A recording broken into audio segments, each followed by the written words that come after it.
लोकसभा में पारित होने के बाद राज्यसभा में पेश किया गया यह inter services organisation command control and discipline bill 2023 भी उन्हीं प्रयासों का एक अहम हिस्सा है और इस बिल का उद्देश्य हमारे सैन्य बलों में निहित अनुशासन की महान परंपरा को और मजबूती दे देना है। और यह अनुशासन ही है जो हमारे सैनिकों के अंदर न सिर्फ एक आत्मविश्वास ही पैदा करता है बल्कि एक यूनिट या इस्टेब्लिशमेंट के रूप में उनके अंदर एकता की भावना को भी मजबूत करता है। इसलिए यदि अनुशासनहीनता का कोई प्रकरण आता है तो उसका त्वरित निराकरण होना चाहिए और त्वरित निराकरण होना यह अत्यंत आवश्यक भी होता है। Inter services organisation command control and discipline bill 2023 का यह प्रोविजन करता है कि इंटर सर्विसेज ऑर्गेनाइजेशन में डिसिप्लिन बनाए रखने के लिए त्वरित कार्रवाई की जा सके। सभापति महोदय, यह बिल एक ऐसा इन्वायरमेंट क्रिएट करने में निश्चित रूप से मदद करेगा जो हमारे इंटर सर्विसेज ऑर्गेनाइजेशन में अनुशासन को स्वाभाविक रूप से मजबूत करेगा। महोदय, वर्तमान में जो व्यवस्था है उनके अनुसार चाहे भारतीय सेना हो, नौसेना हो, वायु सेना हो, सभी अपने रेस्पेक्टिव एक्ट के द्वारा ही गवर्न होते हैं।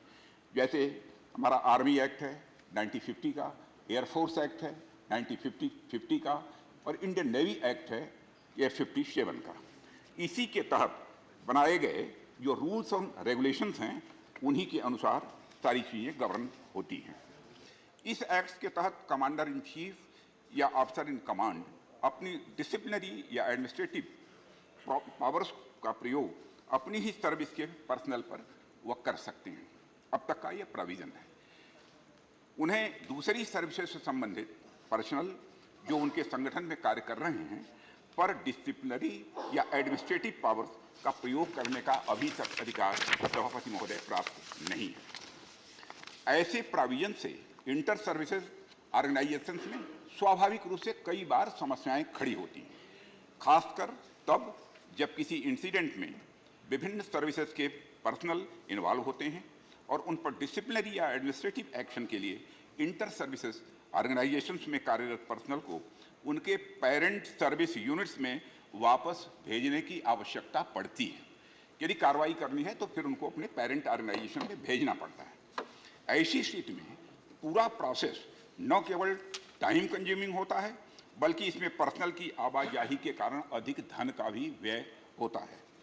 इसके अतिरिक्त यह भी समस्या आती है कि कई बार एक ही ऑफेंस के लिए अलग अलग जगहों की अथॉरिटीज जो होती हैं उनके द्वारा अलग अलग निर्णय लिए जाते हैं। क्वांटम ऑफ पनिशमेंट किसी को अधिक किसी को कम यह स्वाभाविक रूप से होता है, जिसके परिणाम स्वरूप विसंगतियाँ पैदा होती हैं। सभापति महोदय, इसलिए सभी इंटर सर्विसेज ऑर्गेनाइजेशंस के कमांडर इन चीफ या ऑफिसर्स इन कमांड के लिए उनके ऑर्गेनाइजेशंस में डिसिप्लिन को बनाए रखने के लिए एक इनेबलिंग एक्ट बनाया जा रहा है। अतः आर्मी, नेवी और एयरफोर्स से इनपुट्स लेकर ministry of law and justice के परामर्श से inter services organisations command control and discipline bill 2023 को ड्राफ्ट किया गया है। यह बिल हमारी सेना के अंदर प्रॉपर इंटीग्रेशन एंड ज्वाइंटनेस को प्रमोट करेगा। इसके साथ ही सभापति महोदय, यह बिल इंटर सर्विसेज ऑर्गेनाइजेशंस के चीफ्स को बेहतर डिसिप्लिनरी और एडमिनिस्ट्रेटिव पावर्स भी प्रदान करता है, जिससे वे अपने ऑर्गेनाइजेशंस में प्रभावी कमांड, कंट्रोल और डिसिप्लिन ला सकेंगे और हमारे सुरक्षा ढांचे को और मजबूत व बना सकेंगे। मैं सदन को यह विश्वास दिलाना चाहता हूं कि यह बिल भारत के सैन्य सुधारों की दिशा में एक मील का पत्थर साबित होगा। माननीय सभापति महोदय, मैं आपकी अनुमति से मैं inter services organisations command, control and discipline bill 2023 विधेयक पर विचार करने का प्रस्ताव करता हूं। धन्यवाद।